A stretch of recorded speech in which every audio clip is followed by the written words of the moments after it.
All right, let's try this again. I just did a live that I didn't download because I was trying to see if anybody could hear me, and I don't think anybody could. So then I lost my connection, and then it started to rain. So I'm trying again. So if you're here on this live with me, I won't call out anybody's name, but if you can tell me if you can hear me, that way I can continue and say all the things I need to say and know that you can receive them. So if you're on this live, just leave a comment and let me know, yes, I can hear you. If you can't hear me, then you wouldn't be hearing me ask you to say if you can hear me. So I'll wait. I guess I can try in the comments again. Oh, yes, thank you. So my name is Namjoti with Blue Cypress Botanicals. I haven't done a live in a while, and the last several lives that I did, I didn't download them because I wasn't able to. So I'm going to try to catch everybody up on all the things for at least the month of June. It's raining. This is just like one of those days. Can y'all hear the rain? I'm just gonna sit in it.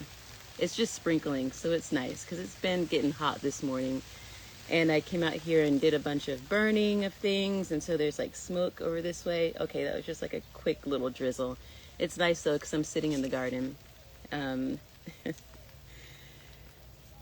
I'm gonna try to, I have my little notes. I'm gonna try to do all the updates here for June and July, and then download this video so that you can watch it later if you join after we get started. Yeah, that was nice. It's like the second time this morning that it's done this little downpour.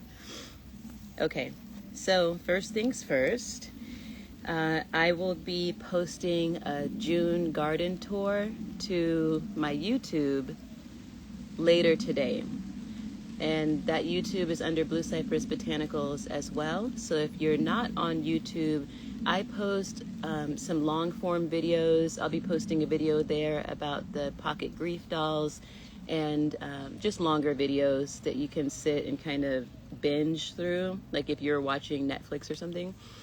So it's different content for the most part than what I post here on Instagram. Like after I finish this live, I'll go over and do a live on YouTube, because I have just so much time in my day to sit around and make live videos. But today is a good day for that for me.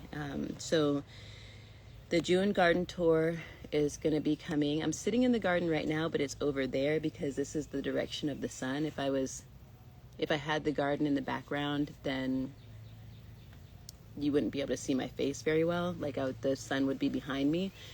So maybe towards the end of this video, we'll go and look at some of the key highlights of the garden, and then you can go and watch the longer video later.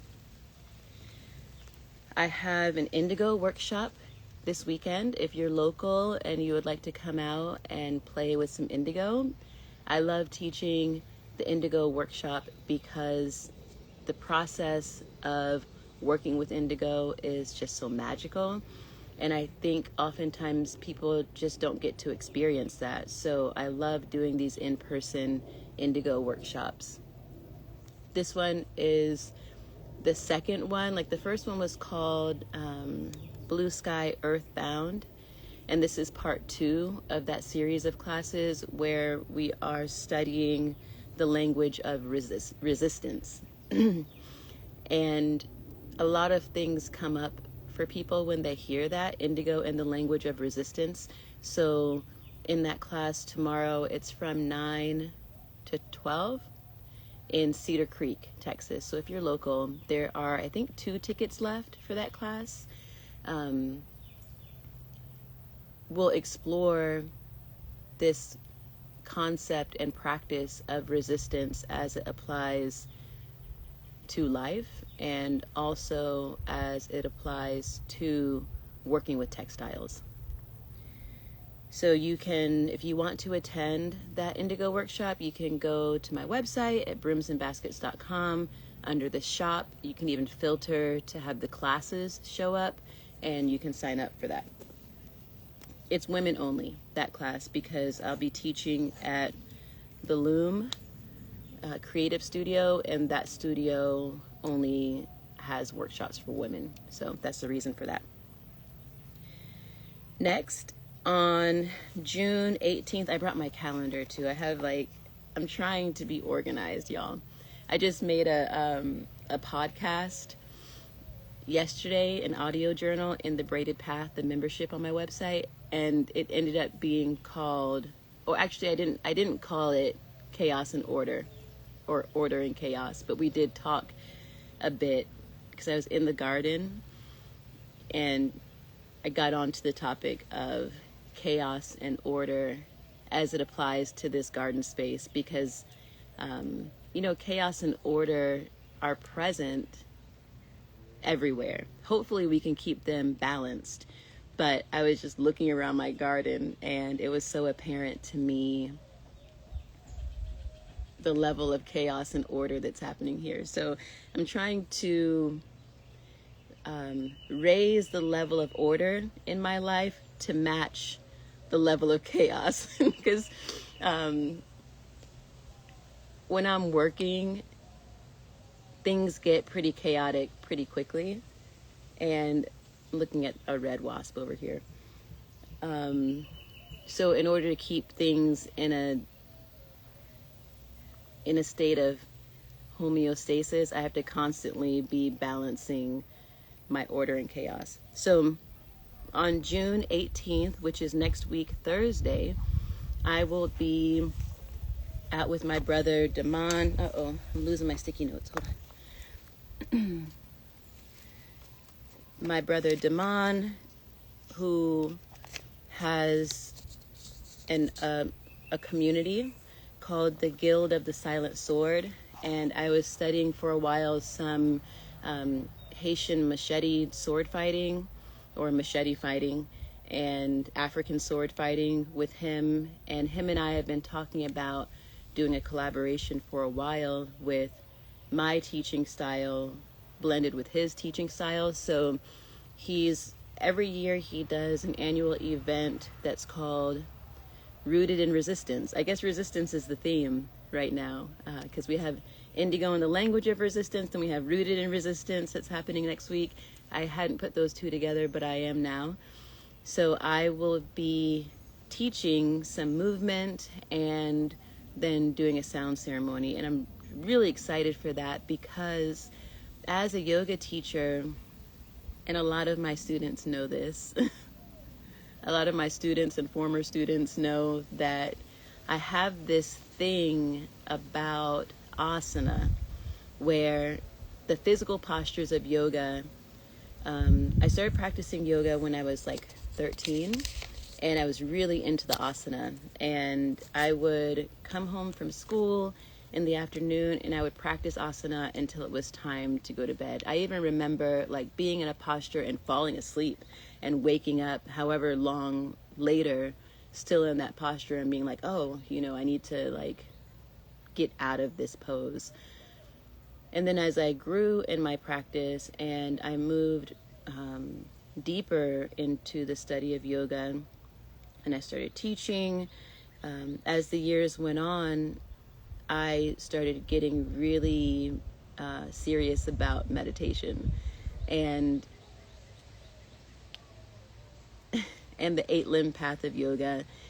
And I started to be resistant to asana and my dependence upon it, or my obsession with it, or the obsession that I see solely with the physical postures within the yogic community at that time. Things are changing. Things are always changing. But when I was looking around me, my perspective was that people were not getting the full point of the practice. They were getting stuck on the asana and forgetting, or not knowing really, that there's so much more to our yogic practice, even within asana, as far as these meditative states and states of oneness and expansion and connection with the divine. So I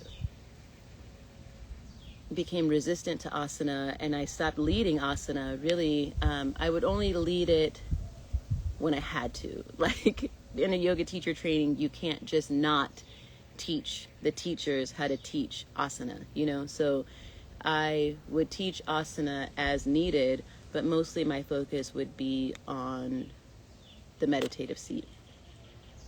So in this rooted resistance, really coming full circle in my teaching career, I will be leading a 2-hour block. I was just like going back and forth over logistics with Daman yesterday. So I'll be leading a 2-hour block that includes movement and meditation and sound. And I really do love a good moving meditation. Just like when I was teaching kids yoga, I find that when you exhaust the body, then sometimes it's easier to then sit down and calm the mind because the body itself is so tired, and so it can sometimes go into a meditative state more readily. So I like a good moving meditation where there is some activation and then some stillness. But in Rooted in Resistance, I'm really curious about this community because it's a community of people who are practicing capoeira, people who are doing machete fighting, people who are doing sword fighting, and who are moving their bodies a lot while they're doing that. So I look forward to just seeing how we can collaborate with each other and move the body, do some meditation. I have a really good meditation for strengthening the arc line. I feel like I've talked about this meditation so much, the Fists of Fury meditation that I learned from my teacher, Gurmukh, which strengthens the arc line, which is our protection and our projection. The arc line, women have 2 arc lines, men have 1 arc line, so it's like that halo that you see the saints, goes from ear to ear in the drawings of saints or gurus throughout time. So we'll strengthen the arc line, and this meditation, you are holding what I think is definitely 2 swords, and they're energetic swords. So working with energetic swords and physical swords, I think it's going to be really powerful. So I'm excited to go to Rooted in Resistance, and I'll leave these links. I can probably put them all in my bio, but if you're in the Austin area and you want to attend Rooted in Resistance, it's June 18th through the 21st. So it's several days.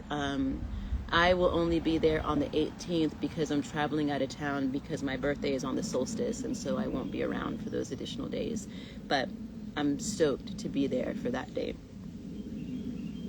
Feel free to jump in with any comments or questions at any point because I'm just going to go for it. The solstice is right around the corner, and I love that the solstice, which is my birthday, also falls on Father's Day this year.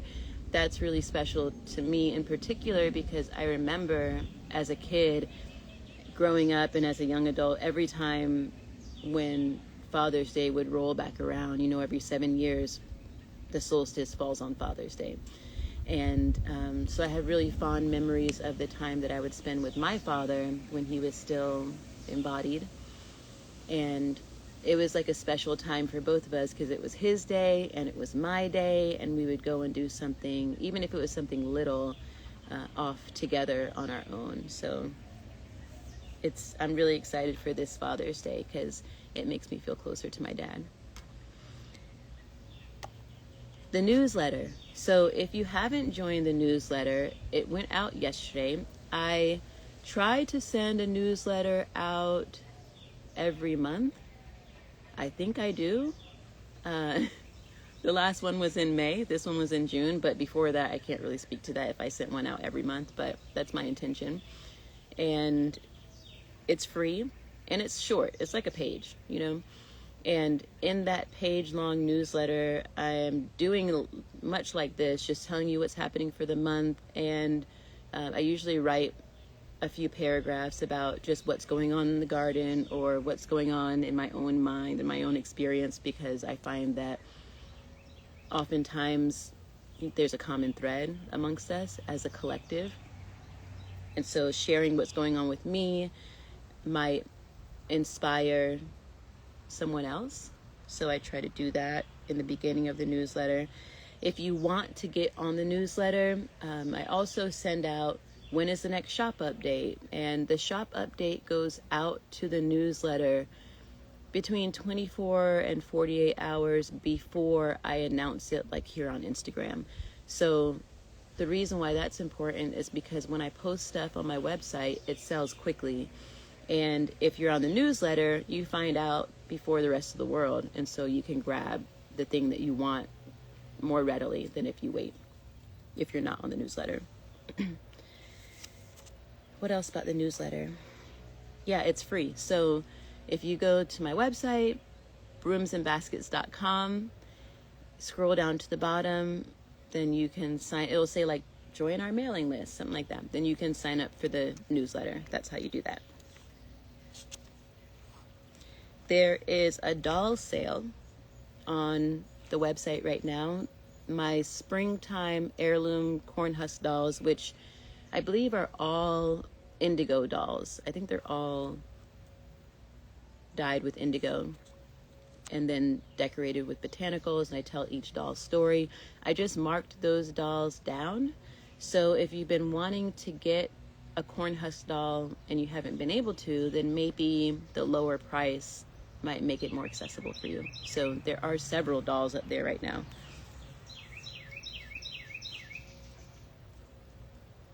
All right, let's see.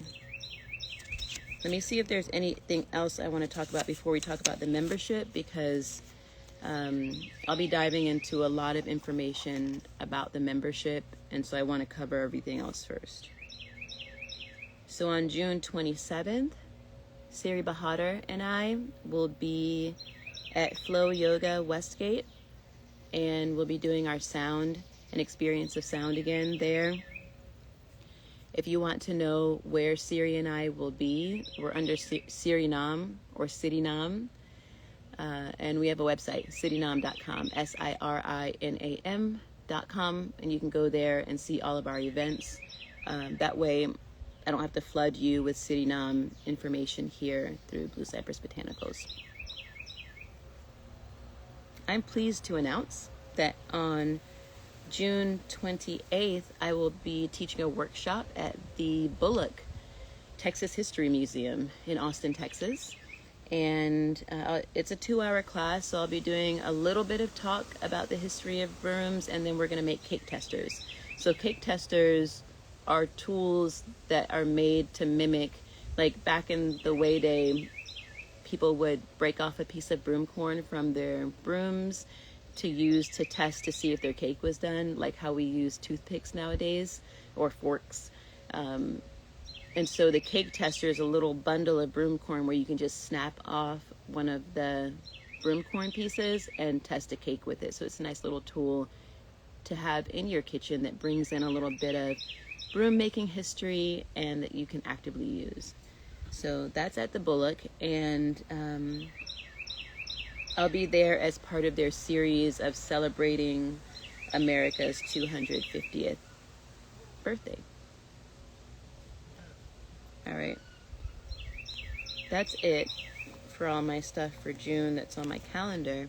So now we can talk about the braided path.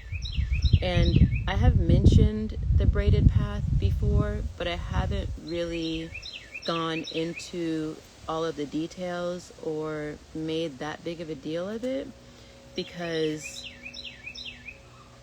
I was trying to launch it slowly to just be easy on myself, because I can become enraptured with something and stress myself out a lot, and I have a lot of other things to do. So I wanted to gently offer the Braided Path membership and give my own self time to cultivate that space and add content to it slowly over time, which is what I'm still doing. Let me take a little drink break. I'm drinking hibiscus rose tea. I just put the recipe for this herbal tea up in the Braided Path. But this is hibiscus flowers, rose petals, oat straw, And I just harvested some chocolate mint from Hopeful Farm, which is an organic farm here in town. And I added the chocolate mint from that farm into this. So it's like a floral, minty tea, high in vitamin C, very sweet and sour, hydrating. And I did a squeeze of lemon in it too. And the lemon really set it off. All right, so the braided path is really its own world. I think of the braided path as being my little secret area where I can freely share unencumbered with the people who have become members. And some of you might remember years ago, I had a membership for several years, and this is much like that, but I think better because I am more aware of my own capacity for sustaining a membership like this. So within the braided path, currently, there's an audio journal, a section called A Week in the Kitchen, a work in progress diary, the One Herb at a Time series of classes is located there, the chakra series, and some garden musings. And also coming to the braided path are meditations and different rituals to practice. So starting with the audio journal, oftentimes something goes wrong when I'm doing an Instagram live, or people don't have time to watch it and they would rather do that in their own time. So the audio journal is very much like a one-person podcast where I can make audio recordings that you can listen to at your leisure.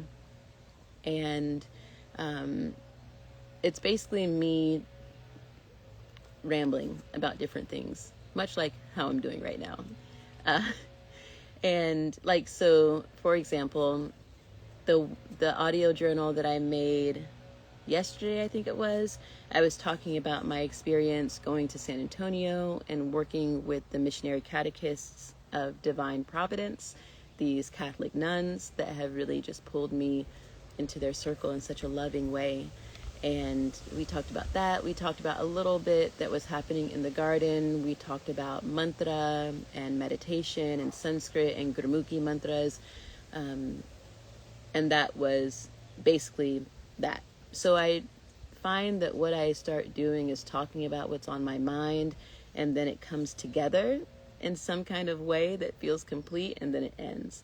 So the beauty of the audio journal is that you can go in there no matter when you join the membership, and you can listen to all of them and you can just catch up. Like the first one I made was back in January. So it's a nice way to just learn new things or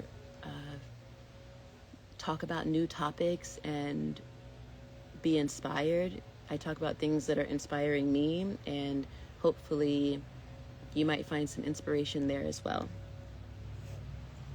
The next section is A Week in the Kitchen. So A Week in the Kitchen is just basically me going throughout my week and posting recipes of what I'm making. And most of the time I'm making GAPS legal stuff, which is gut and psychology syndrome, things that are really nourishing to the gut, helping to heal and seal the gut lining, and everything's homemade. And a lot of the recipes in there are super simple. Like I do have some things that I might prepare on special occasions, like marinated grilled artichokes, something like that. But mostly week by week, I'm just making really simple, delicious foods that taste like what they are. And Frankie and I talk about this often.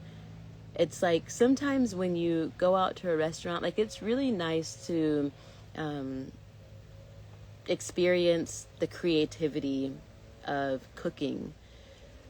But sometimes people are just doing too much. It's like, I would like for my food to taste like what it is, because I'm getting food from local farms, I'm getting food from the farmers market, I'm getting really high quality produce and meat, and I want to taste that.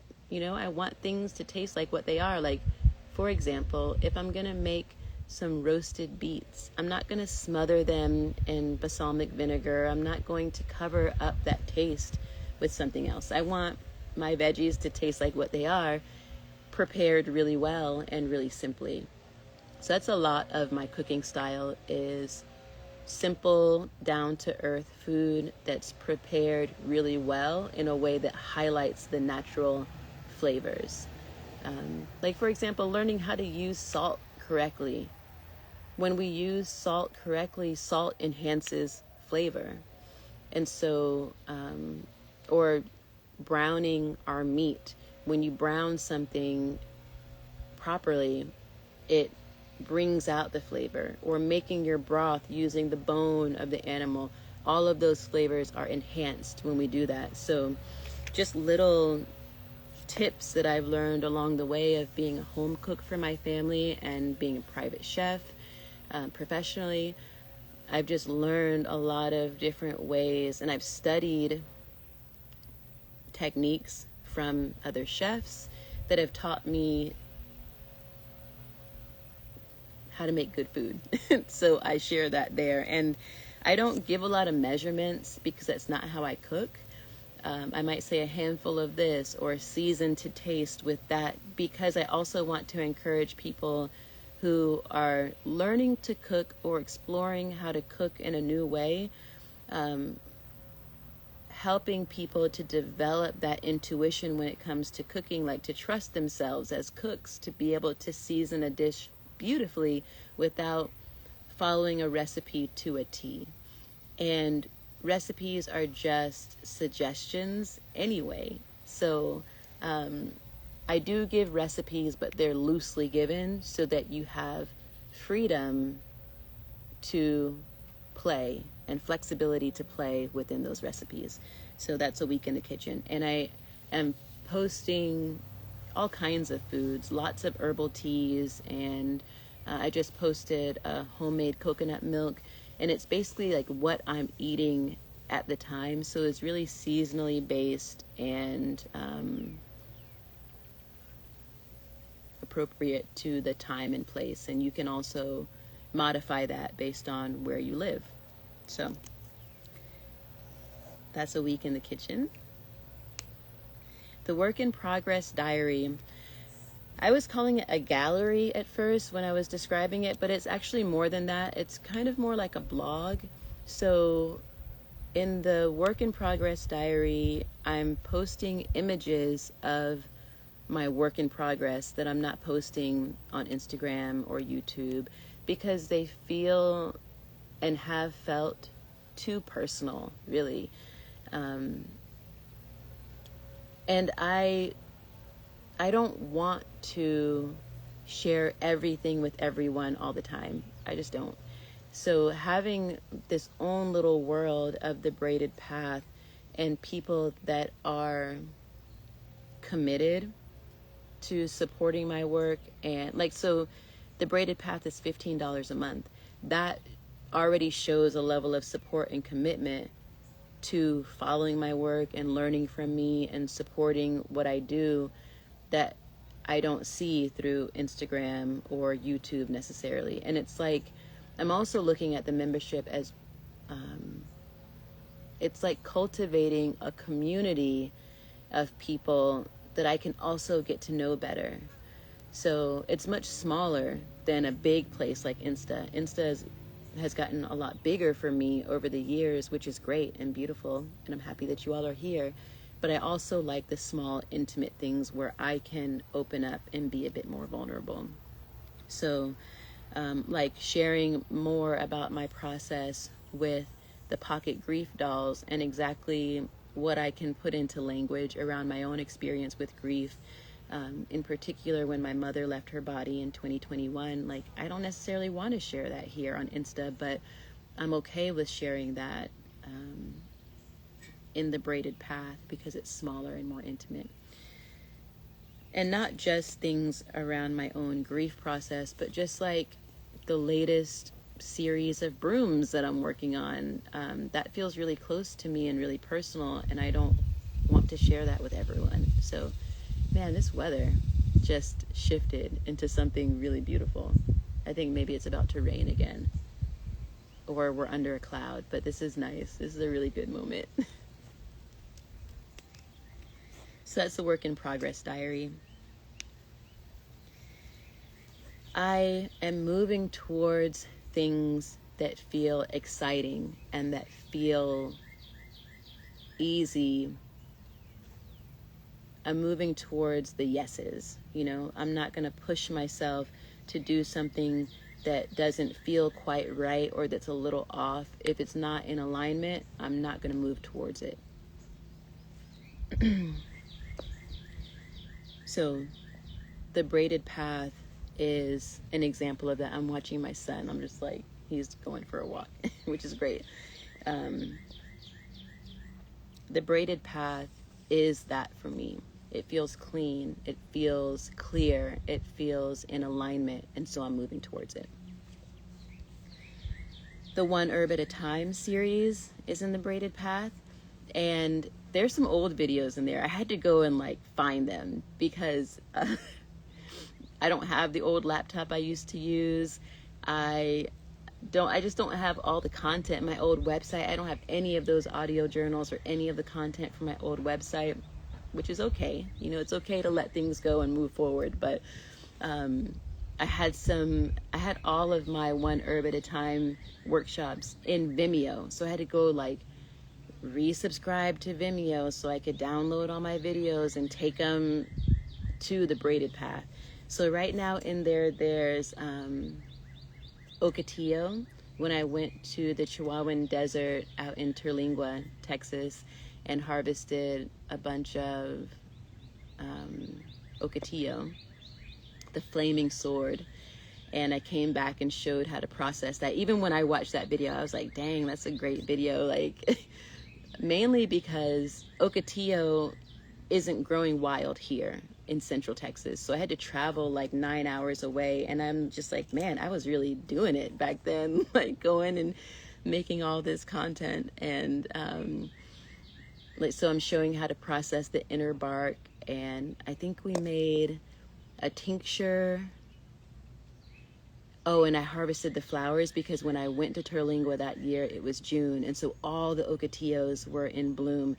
And so I was able to harvest the flowers and make an infused honey. And I'm just talking about the properties of Ocotillo.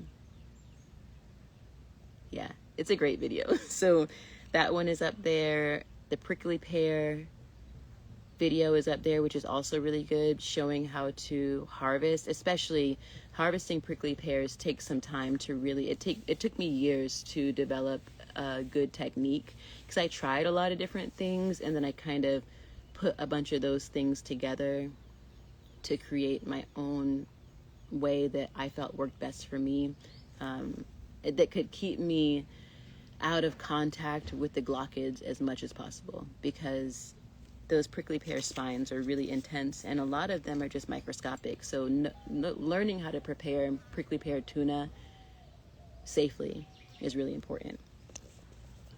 What else? I think that the two, they're like an hour long each, so they're not, they ain't no punk. You know, these videos are good, long videos. But also I'm getting ready to do one on bee balm, and 'tis the season, you know, in the spring and summer where everything's popping, to make more of these One Herb at a Time videos. And One Herb at a Time is a series that I started back in 2016, 2017, maybe. Where we study one herb at a time, and we really get to know that herb before moving on to another. Because like when I was in herb school, and some of the ways that that herbs have been presented to me in the past, it feels really overwhelming, you know. And so most of my study of herbs has been getting to know one herb at a time really closely and intensely. And it started with Lady's Mantle. So Lady's Mantle was the only herb I was working with for a long time in various forms, in teas and baths and tinctures, drop dose. And I had such a profound experience with that one herb that it kind of sparked this idea of one herb at a time. That was like 2016, I guess. And also the first tea that I ever formulated was based on my study of one herb at a time. Like I worked with lady's mantle for an extended period of time. Then I worked with oat straw for an extended period of time. Then I worked just with lavender. I had a really profound experience with a lavender tincture. Same with lady's mantle, like having an emotional release, like sobbing and having these really profound revelations and stuff. But through my study of each one of those herbs individually, I was able to formulate that triple goddess tea, which is lady's mantle, oat straw, and lavender flowers as the triple, the maiden, the mother, and the crone.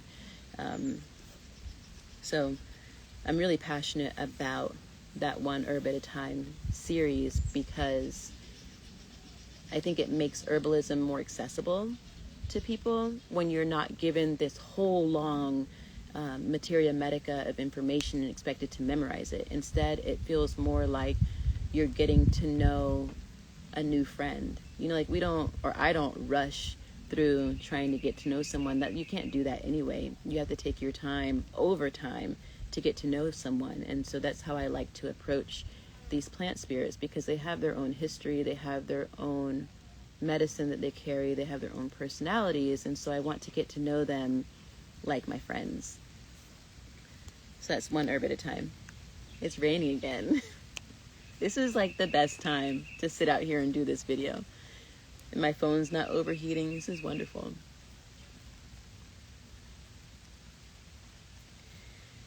All right, moving on to the chakra series. So like I mentioned, and like many of you already know, I have been teaching yoga and meditation for over 17 years now. I always gauge that by my youngest child, because when he was an infant, I was doing my first yoga teacher training, and I started teaching while I was in that yoga teacher training, and he is now 17. So 17 years and counting that I've been teaching yoga and meditation, and even longer when we talk about the study of such, because I've been studying yoga since I was just a kid, since I was like 13. Back in the 90s when yoga was not readily available. I think I remember seeing a music video where Madonna had been doing yoga, and that was already like years into my own practice. So that was my only gauge for yoga back then, was the sacred texts that I was studying that I somehow stumbled upon in the middle of nowhere, Florida as a teenager, and Madonna. So in the chakra series, now it's starting to like rain, so I might have to move. So in the chakra series, this is a series of classes that I taught in 2020 with my second group of yoga teacher training students. And the reason why these classes happen to be already previously recorded is because those students started their yoga teacher training in like February of 2020.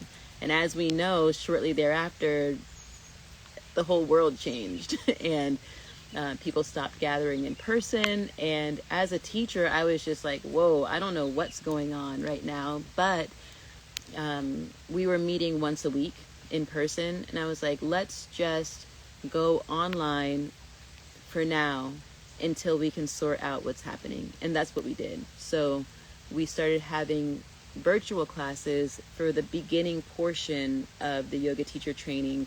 And I always start teaching a yoga teacher training with the chakra series, so that the student teachers can get into their own subtle bodies and start to deepen their own practice, because what makes a good yoga teacher is their personal practice. If you're a yoga teacher and you're not practicing yoga, then I would be curious as to where you're drawing the wisdom to teach. So it's hard to teach yoga without practicing yoga. So if we deepen our own personal practice, it will inform our teaching. It will inform the way that we teach because we have a personal experience with the teachings. So that chakra series includes, we start at the root chakra and go through the 7 general chakras, the 7 main chakras, and there's a lecture, an applied practice, and I think some altar building for each one. And much like one herb at a time, we just go one chakra at a time, and through application and applied practice, we get to know ourselves better, basically. So, and you know, everything is always coming into balance all the time. And so through that series, there's an opportunity to bring the subtle body into a better state of homeostasis, to get some stagnation moving, to spark and ignite some transformation. So that series is up there as well in the Braided Path. And then the last section that's currently up are some garden musings where I just am talking about what's growing in the garden. So it's a seasonal posts, but they build up over time. So right now we started in the spring, and as the seasons change, that information will change based on what's growing. But I think that there's certainly yarrow in there right now, maybe calendula, and I just update those slowly over time. So another good thing about one herb at a time is that it's being updated monthly. Just like the newsletter, I am updating things weekly, but I don't want to make that commitment to say new content every week because that feels stressful to me. So what I can promise, if I'm making promises here, is that there will be new content every month. But it's much more likely, and the pattern has been, that there's new content going up bit by bit every week. Because things are always changing in the garden. Like, I'm looking around the garden right now and I just can't believe, like, the gourds. I was looking at the gourds trying to figure out what they were just a few weeks ago, and they were like itty bitty. Now they're like huge. And I'll show those. If we highlight one thing in the garden, I want it to be those gourds, because there's 2 of them. And I'm just like, y'all are just so beautiful and amazing and healthy. But every time I come out to the garden, there's like more things that I forgot I even planted, which is part of the chaos. And part of the excitement of the garden too is just like when it rains like this, coming out and tucking seeds into the garden and then being surprised by what's growing. So those are the garden musings. And then I have some other sections through the Braided Path. There's been something like on my eye or in my eye. There are more sections to the Braided Path that will roll out over time. Like, I would love to make a video of that Fists of Fury and offer it there. I've been practicing meditation for so long, and I've done so many different meditations that have all had a profound effect on me. And I really want to share those meditations, and so the Braided Path is a really good place to do that. And as a teacher, I don't ask my students to do something I don't have experience with, because I personally think that's inappropriate. So in that way, anytime that the students and I have done like a 40-day meditation, or the surgical intervention, which is really powerful mantra work, where you're using mantra to do surgery on the subtle body, and it's amazing.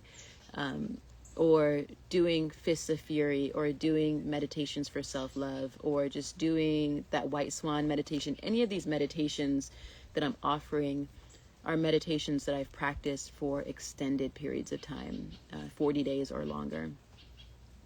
Or like the surgical intervention, I think that the full intervention takes 30 to 40 days to go through all the different parts of it and work with the different mantras that are doing different things within the surgery in the subtle body. It's incredible. Like, anytime I think about the surgical intervention, I'm just like, damn.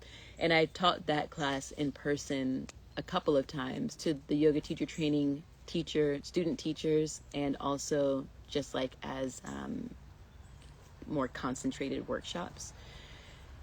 But yeah, I don't ask people to do stuff that I haven't done before. And so I just know these meditations really well, and I'm excited to share them. So that the meditation portion is something that hasn't been unlocked yet within the Braided path, but I am like building content there until it's ready to be released.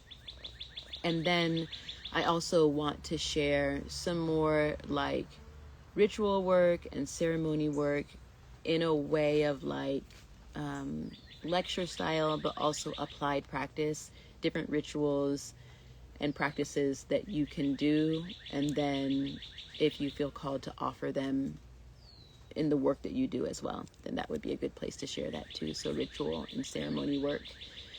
And, you know, who knows, maybe we'll even do like some trainings in the Braided path. It's hard to do, I think it seems hard. I've never done a virtual gong or singing bowls training. It seems like that would be challenging to do, but also I know that many of you don't live near and would like to study with me, and so virtually might be the only way to do that for now. So I'm going to kind of think about that and see how we could do that.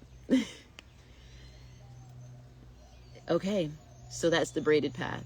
That was a lot, and it is a lot, and it's growing over time. So it's $15 a month, which I feel like it's not so cheap that I feel like I'm doing all this work for nothing.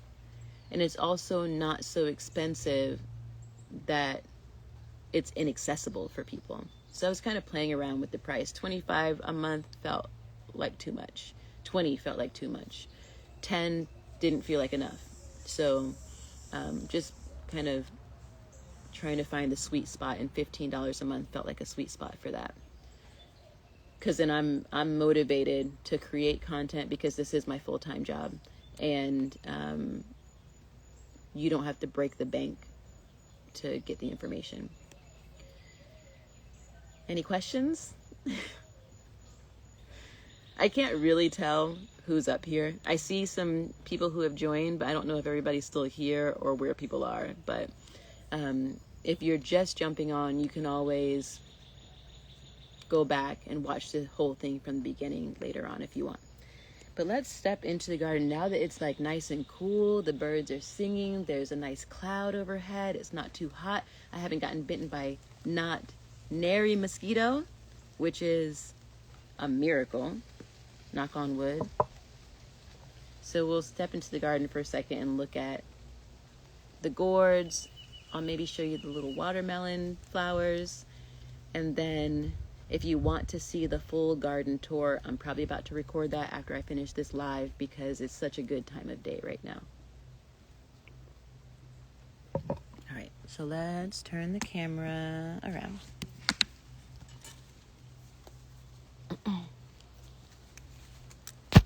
So here are the gourds. Look at those.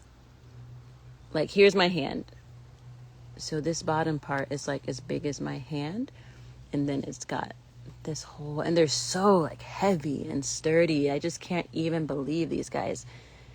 They're amazing. This trellis, this is like an Amazon trellis.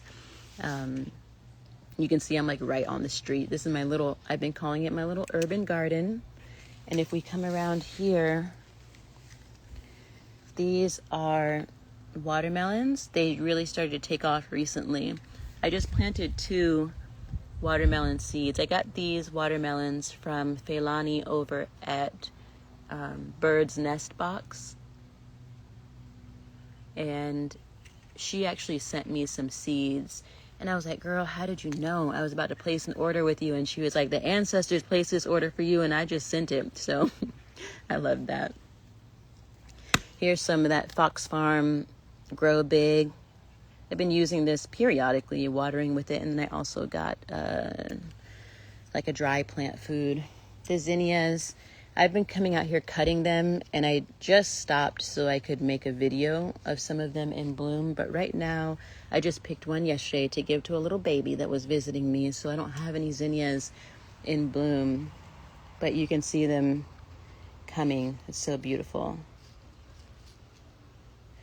And I'll show you one more thing, and then I'm gonna wrap it up.